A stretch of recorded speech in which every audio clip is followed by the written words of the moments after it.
ọ̀daràn onílé ọmọ ìbọn burúkú oníbùdó.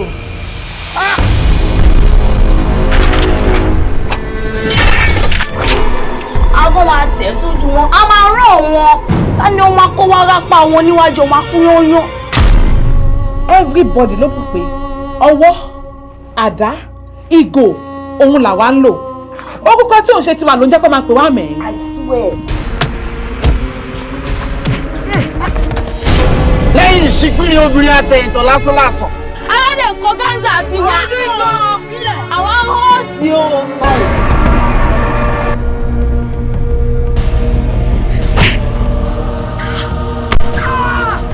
Díẹ̀ kan lọ́lá ò kì í ṣẹ̀ràn ríro. Gbogbo ara kìkì ìjà. Jésù Kristi.